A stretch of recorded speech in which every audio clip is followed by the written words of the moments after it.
আসসালামু আলাইকুম। আজ তৈরি করব ডাবের পুডিং। ইফতারে যখন এই ঠান্ডা ঠান্ডা ডাবের পুডিং খাবেন তখন সারাদিনের ক্লান্তি এক নিমেষেই দূর হয়ে যাবে। এই ডাবের পুডিং যেমন হেলদি তেমনি মজার। মাত্র 3টি উপকরণে মজাদার এই ডাবের পুডিং তৈরি করা যায়। আশা করি আমার আজকের রেসিপি সবার ভালো লাগবে। পুডিং তৈরির জন্য প্রথমে আমি ডাবের পানি ছেঁকে নেব। ডাব কাটার সময় ডাবের অংশ বা ময়লা থাকে, সেগুলোকে ছেঁকে অবশ্যই আলাদা করে নিতে হবে। আমি ছেঁকে আলাদা করে নিলাম। এখানে আমার 4 কাপের মতো ডাবের পানি হয়েছে। এবার ডাবের শাঁস আমি তুলে নেব।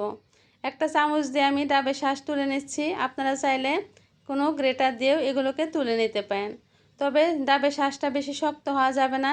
এরকম নরম নরম শাঁস দিয়েই পুডিংটা তৈরি করতে হবে। পুডিংয়ের আসল স্বাদ হচ্ছে ডাবের এই শাঁস।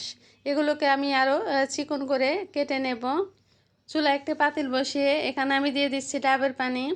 ডাবের পানিটা যত বেশি মিষ্টি হবে পুডিংটা খেতেও তত বেশি ভালো লাগবে। চুলা জালটা বন্ধ রাখতে হবে। এবার এর মধ্যে দিয়ে দিচ্ছি আমি 1 টেবিল চামচ পরিমাণ চিনি। চাইলে আপনারা এই চিনিটা বাদ দিতে পারেন। এবার এর মধ্যে দিয়ে দেব আমি আগার আগার পাউডার। যে কোনো তরল ডেজার্ট জমানোর জন্য এই আগার আগার পাউডার দেওয়া হয়। এটা যে কোনো সুপার শপ অথবা যে কোনো বড় মুদির দোকানে পেয়ে যাবেন। এখানে আমি 2 চা চামচের মতো আগার আগার পাউডার দিয়ে দিচ্ছি।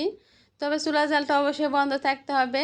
বন্ধ থাকা অবস্থায় ভালো করে চিনি পাউডার ডাবের পানির সাথে মিশিয়ে নিতে হবে, তা না হলে পাউডার দলা দলা পেকে থাকবে।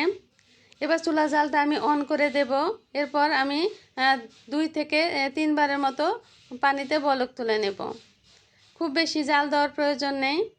এবার চুলা থেকে নামিয়ে নেব। যে পাত্রে পুডিং তৈরি করব সেই পাত্রে খুব তাড়াতাড়ি ঢেলে নিতে হবে। ঠান্ডা হয়ে গেলে জমাট বেঁধে যাবে, কোনো কিছুতে আর ঢেলে সেট করা যাবে না। আমি এখানে একটা কাঁচের বাটি নিয়েছি। আপনারা চাইলে যে কোনো বাটিতে এই পুডিংটা তৈরি করতে পারেন। এখানে আমি আরও একটা ছোট বাটিতে কিছুটা পরিমাণ ছিল সেটা ঢেলে নিলাম। এবার এর মধ্যে দিয়ে দেব আমি ডাবের শাঁস। এগুলোকে আমি উপরে এভাবে দিয়ে দেব, দিয়ে একটা চামচ দিয়ে নেড়ে দেব। এতে করে ডাবের শাঁস পুডিংয়ের সব অংশে সমানভাবে ছড়িয়ে যাবে এবং দেখতে ভালো লাগবে। এবার এটাকে নর্মাল তাপমাত্রায় 20 মিনিটের মতো রেখে তারপর ফ্রিজে নর্মালে আরও 20 মিনিটের মতো রেখে দেব। ফ্রিজ থেকে নামিয়ে 4-5টা ঘুরিয়ে এভাবে কেটে আলগা করে নেব। এরপর একটা প্লেটে ঢেলে নেব। পুডিংয়ের যে পাশটায় ডাবের শাঁস খুব সুন্দর মতো দেখা যাচ্ছে সেই পাশটা আবারও একটু উল্টিয়ে নেব। তৈরি হয়ে গেল আমার আজকের মজার ঠান্ডা ঠান্ডা ডাবের পুডিং। ইফতারে এই পুডিংটা অবশ্যই একবার বানিয়ে খেয়ে দেখবেন। আশা করি ভালো লাগবে। সবাই ভালো থাকবেন।